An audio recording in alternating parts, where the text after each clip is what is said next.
Seperti apakah masa kelam Gus Nur Syamsun, hingga menjadi sosok yang dihormati seperti sekarang ini? Sebelum lanjut videonya, kita ingatkan lagi ke kalian, jangan lupa subscribe, like dan komen. Ayo kita sama-sama bangun channel ini, supaya bisa memberi manfaat dan hiburan kepada semua orang. Inilah sosok Gus Nur Syamsun, yang dikenal banyak orang tegas, berani, dan juga sombong saat menjalankan banyak aksinya, di channel YouTube miliknya. Sosok yang mungkin belum banyak orang tahu, betapa keras dan kelamnya masa lalu beliau, yang banyak dididik oleh alam semesta, dan bukan dengan orang tua. Sebab sejak usia 6 tahun, GNS sudah ditinggal oleh kedua orang tuanya. GNS yang di awal adalah preman yang telah banyak melakukan hal buruk, mulai dari miras, dugem, bermain judi kartu, dan pernah melakukan curanmor di masa lalunya, hingga memunculkan seorang Hercules preman ganas yang paling ditakuti di Jakarta, yang akhirnya memberikan hal penting ini kepada Gus Nur Syamsun. Lantas seperti apa selanjutnya? Mari kita bongkar dengan menyimak videonya sampai selesai, agar tidak salah paham. Jangan kemana-mana, tetap di Kekuatan Nyata.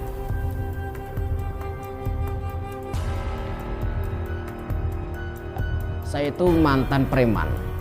Telinga saya ini masih ada bolongannya. Bekas anting-antingnya. Terus di sini masih ada bekas lubang. Kelihatan ya? Nah, GNS yang dulu dikenal dengan nama Si Pitung, sosok orang yang di awal adalah anak jalanan, hingga mempunyai kehidupan yang keras dan meresahkan banyak orang. GNS yang pernah dicoba oleh seseorang yang bernama Bang Ranggo, walau tidak terluka gara-gara bentrokan orang FBR dan orang proyek. Di mana GNS bergabung hingga akhirnya berteman dan aman dari pertempuran. Lalu kenallah GNS dengan seorang preman senior yang namanya cukup ditakuti, sebab ganasnya sepak terjang beliau dan dikenal banyak orang, hingga kerap dihubungkan dengan sejumlah tokoh pejabat dan orang-orang penting di Indonesia.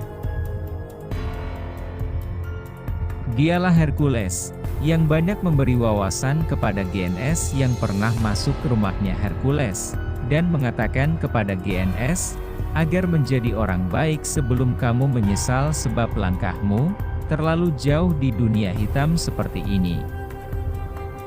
Maka kembalilah ke keluargamu, dan kepada Tuhanmu, kata seorang Hercules. Singkat cerita, GNS bisa masuk ke dunia pesantren, sebab salah satu insiden, saat satu keluarga GNS mengadakan ziarah di makamnya Kiai Hasan Munadi, dan Kiai Hasan Abdi Puro, yang berada di Ungaran Semarang. Dalam kejadian itu, di mana GNS tidak bisa masuk pintu makam, ketika dibuka oleh sepupunya, hingga GNS langsung terpental keluar. Di situ kita lihat bahwa, makam saja bisa menendang GNS sebab badannya yang kotor, dan dilumuri banyak dosa.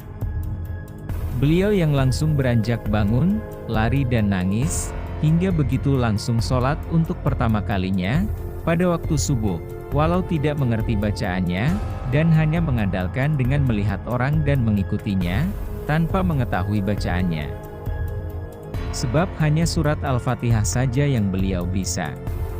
Itu sholat pertama kali yang saya jalankan adalah sholat subuh. Dan sholat subuh itu saya bingung. Saya itu sholatnya nggak ngerti bacaan. Saya bisa cuman mengikuti saja. Orang-orang sholat sedekap begini saya lirik. Oh begini. Ruku saya lirik. Oh ruku. Sujud saya lirik. Oh sujud. Bacaannya nggak ngerti. Kemudian, setelah sholat subuh, GNS disuruh sepupunya, meminta maaf untuk pamitan kepada tetangga dan masyarakat, untuk memohon maaf yang mungkin, GNS pernah melakukan kesalahan, dan kejahatan. Hingga akhirnya, saat meminta maaf kepada seorang nenek, tangan GNS ditampar dan dikatakan, bahwa bajingan tetap bajingan, preman tetap preman. Kamu sudah menjelek-jelekan nama baik keluarga besar, dan kamu tidak akan kuat di pesantren, kata seorang nenek tersebut, hingga GNS nangis, dan lari ke tempat bulenya.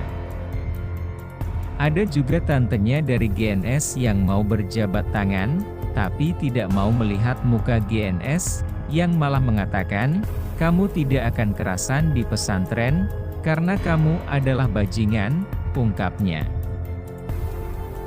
Dan yang paling menyakitkan seorang GNS adalah, saat berjabat tangan dengan Pak D-nya, di mana beliau mengatakan, bahwa GNS adalah orang kotor, dan tidak pantas menjadi keluarga besar Kiai Hasli, alias tidak pantas menjadi cucunya seorang ulama. Hingga saat berjabat tangan dengan tetangga, masyarakat yang tidak mau berjabat tangan, ditambah dengan mengatakan bajingan tetap bajingan, preman tetap preman, gara-gara kamu, kampung ini sudah terkotori dan tercemar oleh tingkah dan sikap kamu. Lantas sejak saat itu, GNS belajar bersama alam semesta, dan pengalaman orang lain itu adalah gurunya, hingga beliau menemukan pertaubatan sesungguhnya mendalami banyak ilmu agama, dan akhirnya menjelma menjadi seorang Gus Nur Samsun seperti sekarang. Di sini masih ada bekas lubang. Itulah ulasan terkait masa kelam Gus Nur Samsun. Terkait ulasan kali ini, mari kita bijak dan cerdas, serta selalu mengambil yang baik dan meninggalkan yang kurang baik, terkait berita dalam video ini, maupun yang lainnya. Terima kasih yang sudah menonton video ini, dan terima kasih juga yang sudah mensupport kami. Kami doakan, supaya kalian semua, dilancarkan segala urusannya, dilancarkan rezekinya dan diberikan keselamatan di dunia dan di akhirat.